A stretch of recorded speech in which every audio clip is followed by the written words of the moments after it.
Podcast. Imbalance. Podcast. Episode 2. Borderline personality disorder.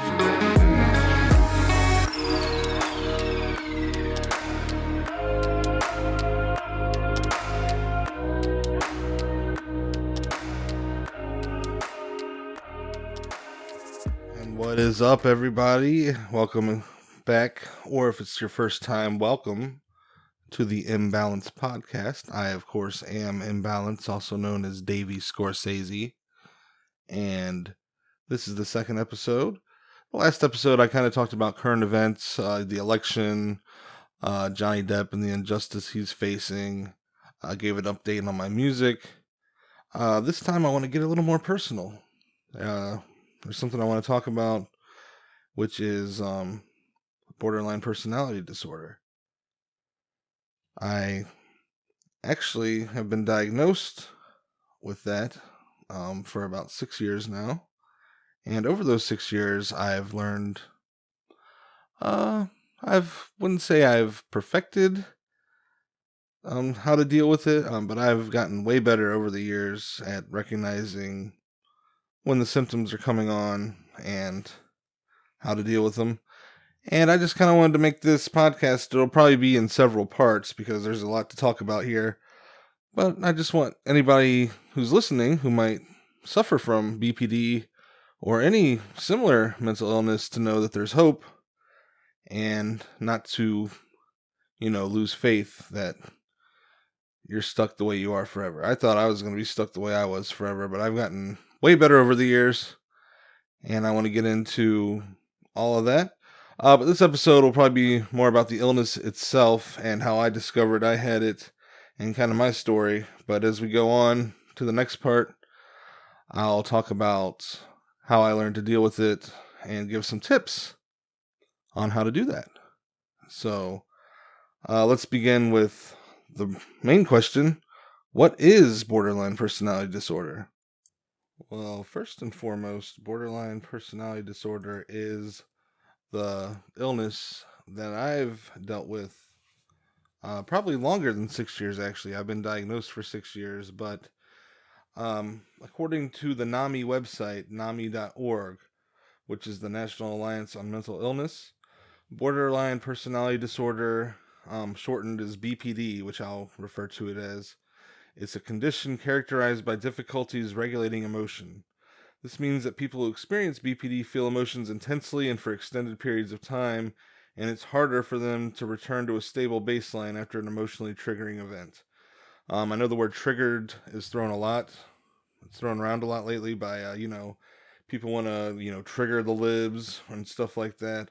But the word triggered is actually rooted in mental illness.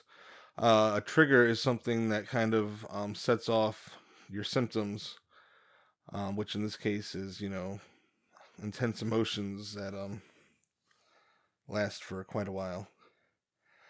This difficulty can lead to impulsivity, poor self-image, stormy relationships, and intense emotional responses to stressors. That's all me.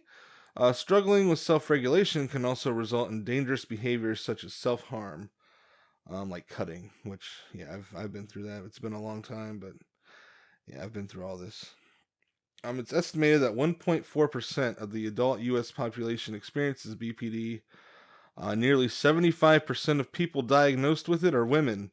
So talk about being a minority amongst minorities, being a guy that deals with this. Which I have a page, which I'll plug right now. I have a page called A Man's Struggle with Borderline Personality Disorder on Facebook. If you just search for A Man's Struggle with Borderline Personality Disorder, you'll find it. I run that page, and it's been pretty good for me. Recent research suggests that men may be equally affected by BPD, but are commonly misdiagnosed with PTSD or depression. So maybe I'm not so much of a minority after all. It's just a lot of men are misdiagnosed with those. So what are the symptoms of BPD? while people with BPD experience wide mood swings and can feel a great sense of instability and insecurity. According to the Diagnostic and Statistical Manual Diagnostic Framework, say that 3 times fast, some key signs and symptoms may include frantic efforts to avoid real or imagined abandonment by friends and family, unstable personal relationships that alternate between idealization, like you think you're like completely in love with this person, and devaluation, meaning you hate their very existence. Yeah, it's a fun ride. But that idealization and devaluation is sometimes referred to as splitting. Which, fun fact, on my album Heartbroken, I have a splitting part one, which the subtitle is I Hate You, and a splitting part two, and the subtitle is Don't Leave Me, which I got that from the idealization and devaluation, and also from a very fantastic book called I Hate You, Don't Leave Me, which is all about borderline personality disorder. Check that book out if you're interested. Another symptom is distorted and unstable self-image, which affects moods, values, opinions, goals, and relationships. Impulsive behaviors that can have dangerous outcomes, such as excessive spending, unsafe sex, reckless driving, or misuse and overuse of substances. Hi, Mom, if you're listening. Self-harming behavior, including suicidal threats or attempts. We'll get into that. Periods of intense depressed mood, irritability, or anxiety lasting a few hours to a few days. Chronic feelings of boredom or emptiness. Yeah, especially the emptiness. Whew. Inappropriate, intense, or uncontrollable anger, often followed by shame and guilt. That comes out every now and then for me, but not nearly as frequently as it used to, thank God. And here's a big one for me is dissociative feelings, which is disconnecting from your thoughts or sense of identity, feeling kind of out of body from your feelings, and having stress-related paranoid thoughts. Severe cases of stress can also lead to brief psychotic episodes. Not so much of the psychotic episodes anymore, but the dissociation I still deal with every day, and it's weird. Like, it's hard to explain, but it's crippling almost. Dissociation is pretty much everything. You feels like you're in, like, when you're in a dream and you know you're in a dream. Like, that's what dissociation feels like, except for you're not dreaming. Just a very weird feeling.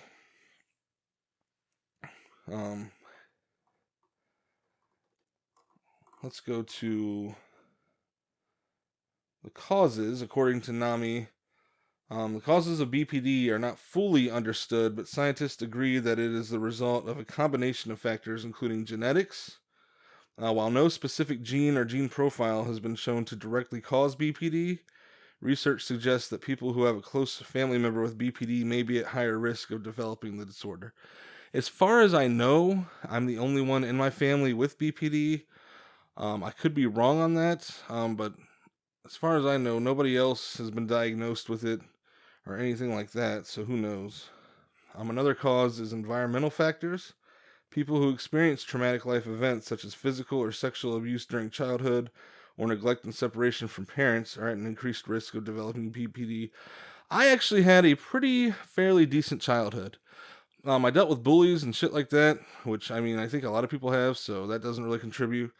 I think the environmental factors that really contributed to mine involve romantic feelings with women, just very bad things like relationships ending horribly, just very toxic relationships, lots of abuse, nothing physical or sexual, but very mental and emotional abuse from women, I think, is a big factor on that.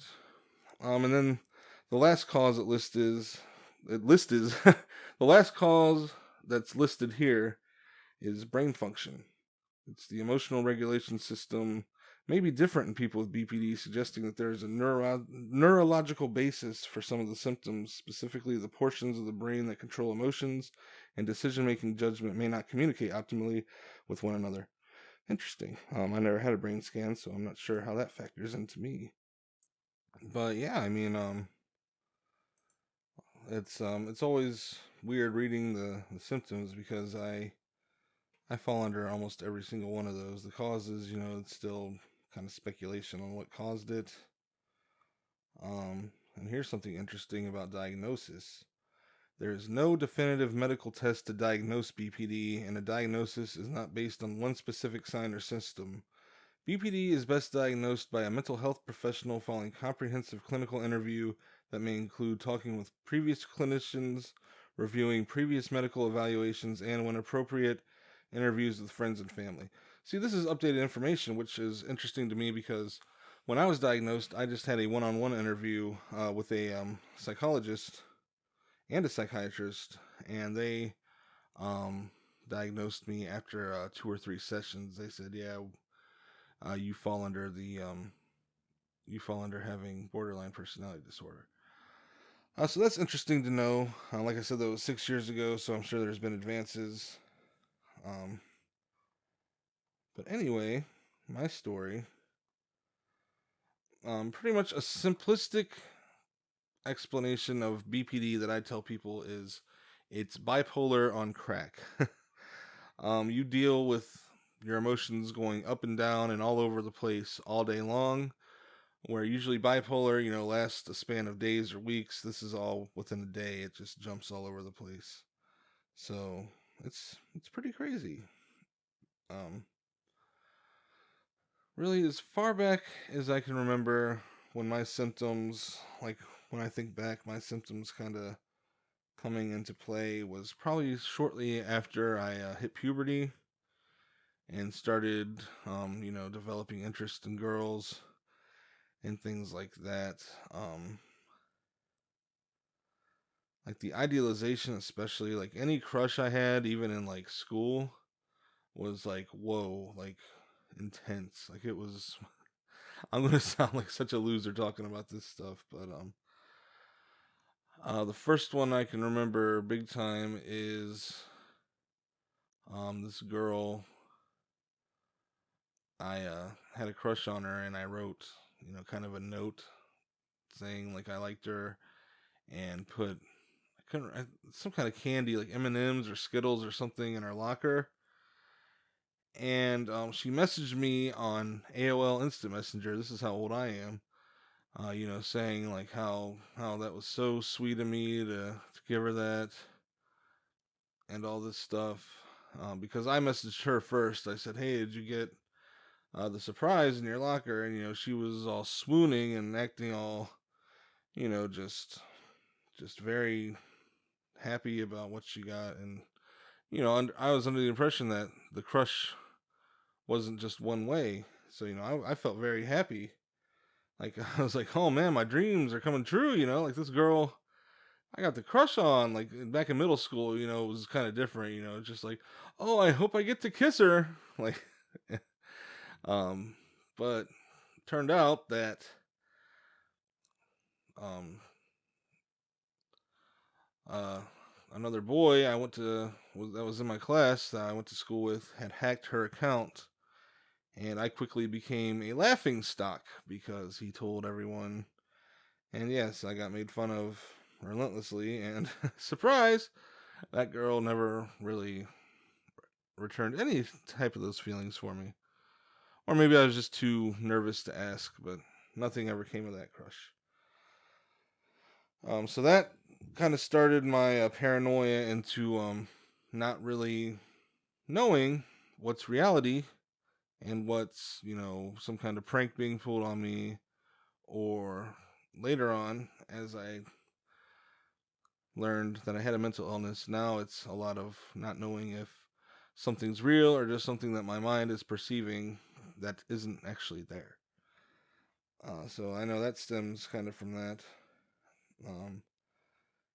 And the frantic efforts to avoid real or imagined abandonment by friends or family. That's all the time.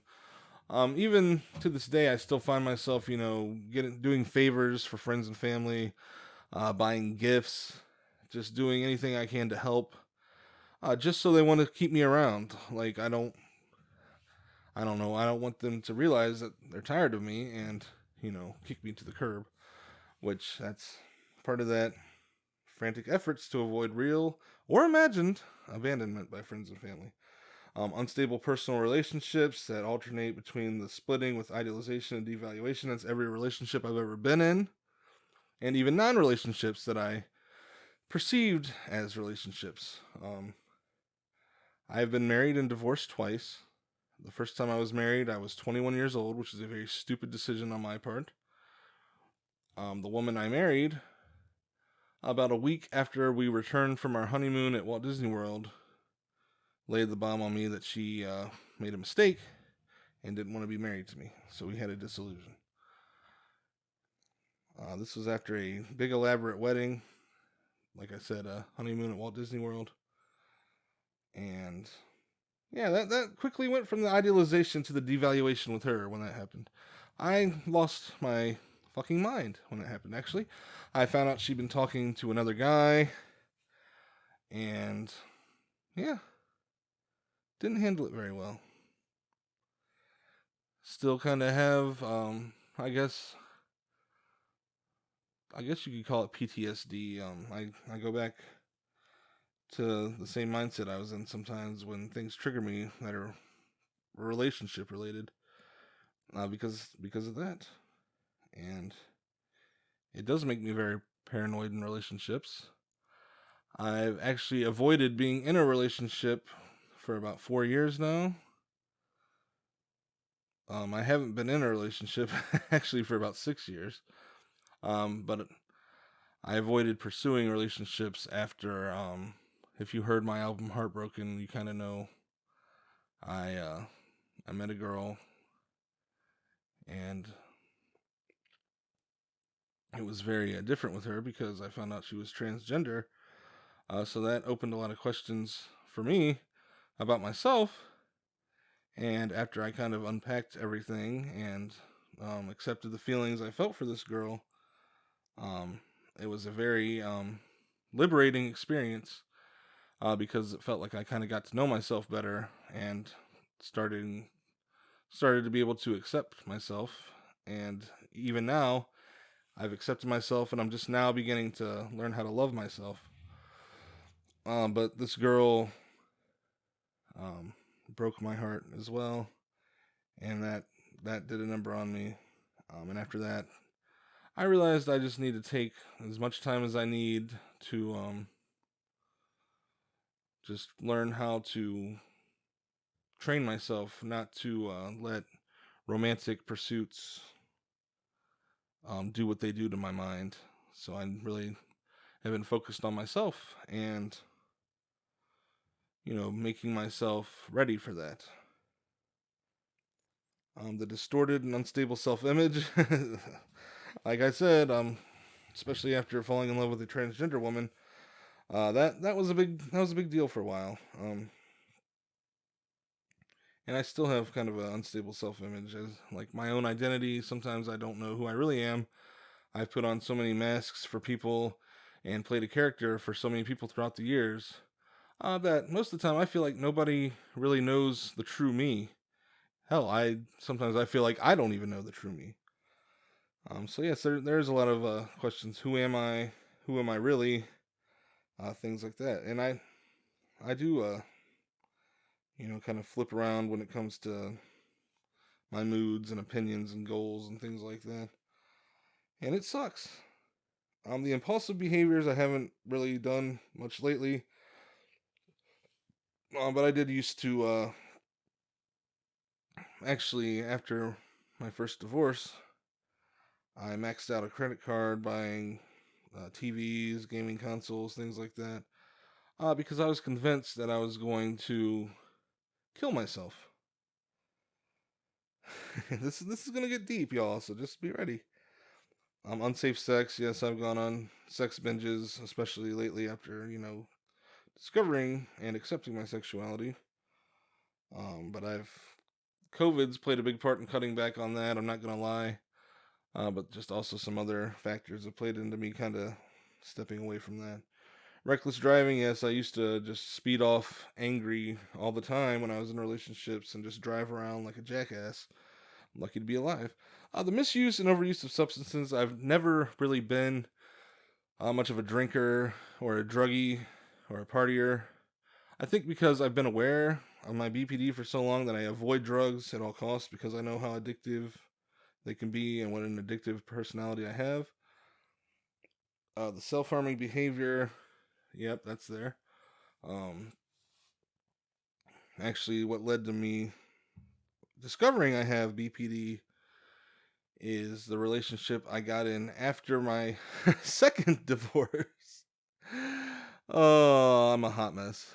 But yes, I got divorced a second time after a 5-year relationship, a 3-year marriage, and I found out that my wife at the time had been cheating on me. That well, that marriage will probably have to be a podcast on its own. A lot happened in that marriage and the relationship afterwards. But the relationship that followed that second marriage was just a horrible, horrible idea. It was a 19-year-old single mom. I was 28 at the time, or was I 27? I don't know, but um, I was still dealing, with all the emotions and all the shit that goes with the divorce, and kind of jumped into a relationship with her, and just everything just kind of caught up. I mean, not to mention she was very abusive emotionally and mentally. But at one point, I locked myself in a bathroom and was planning to slice my wrists, and she called the cops, and they took me to the mental ward at the hospital, and that's what led to my diagnosis. So there you go. The self-harming behavior, including suicidal threats or attempts. I know all about that. Periods of intense depressed mood, irritability, or anxiety lasting a few hours to a few days. Yes, there's several days where I don't even want to get out of bed. I don't leave my room unless I need to, use the bathroom, uh, stuff like that. And I hate that so much because I currently live with not only roommates, but they're also very near and dear friends of mine that care about me. They love me. They want to see me happy. And there's days where my mind just decides, hey, you don't want to get out of bed today. In fact, you're going to be miserable all day, and there's nothing you can really do about it. So, yeah, I'll lock myself in my room pretty much all day, and I hate it because I feel like, I'm hurting their feelings, or they think that I, don't want anything to do with them, when really the fact of the matter is I just don't want anything to do with anything that day, because that's just kind of the way my mind works. Chronic feelings of boredom or emptiness.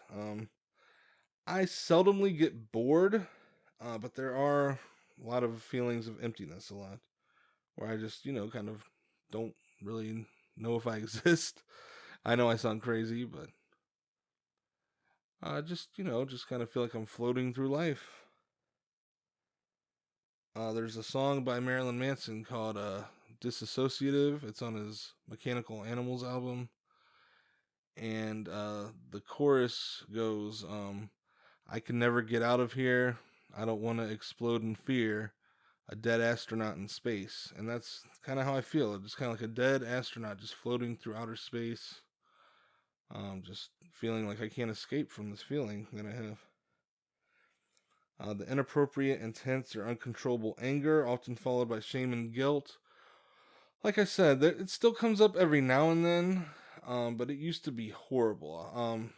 Mainly when I was in a relationship. Are you seeing a common theme here? But I used to get very intensely angry over just a lot of things in relationships. Now, every now and then, say someone locks me out of the house unknowingly. I've been known to kick the door, punch the door, not kick it down, just like give it a good punch and just kind of curse and scream. And then I feel like an idiot afterwards because what was the point of that? The dissociative feelings I kind of talked about before. But yeah, the symptoms, I pretty much nail all of those. And I think to get a diagnosis, last I heard, you have to have at least, like 4 or 5. And I have all of them. So yeah, that's fun. That's real fun. But anyway, that's been just kind of a brief look and overview of borderline personality disorder and what it is. So that's kind of what I wanted to do for this first part of this series, is just kind of describe my illness, go over the symptoms and how they apply to me, and just kind of give a brief, description of, the effect it's had on me. But I plan on doing several other parts to this and just kind of going more in depth. It's almost going to be like an autobiography because I know so many of you want to hear about my life, but this is my podcast and I can do what I want. So you can either listen to it or not. It's a pretty interesting tale, though, the story of Davy Scorsese. So you might be interested in some of the stuff I have to say about my life. It's been a hell of a ride, I can tell you that much. But yeah, this getting to about the 26-minute mark. So I just want to give a brief update. I said I had a goal last week to write a song over the weekend and record it during the week. That did not happen. I'm trying not to force myself to write. I'm trying to let it come naturally. I have part of a hook written for a beat that my friend Dustin, who calls himself Nines, but called himself 8-6 at the time when he made this beat, made. But I have the concept for my mixtape. I just need to, get the execution going. I'm more of a visionary than a hands-on type person, and I'm trying to change that because I'm really excited about this idea and what I can do. But I am sorry, I did fail that goal of writing a song over the weekend and recording it during the week. There's just been a lot of stuff going on. I've been very busy. The holidays are coming up. COVID and all the madness surrounding that just has me in a weird mental state. But I'm going to get to it. I'm going to get it done. Just might take a little bit longer than I expected, but that's okay. Life goes on, and as Jeff Goldblum says, life finds a way. So we'll get it done. Other than that, no real updates for you when it comes to the music of Imbalance. But look forward to next week, where I go deeper into the journey I've taken dealing with borderline personality disorder. Until next time, I'm Davy Scorsese, or Imbalance if you prefer. And thank you for your time, and I hope you join me next time. See ya!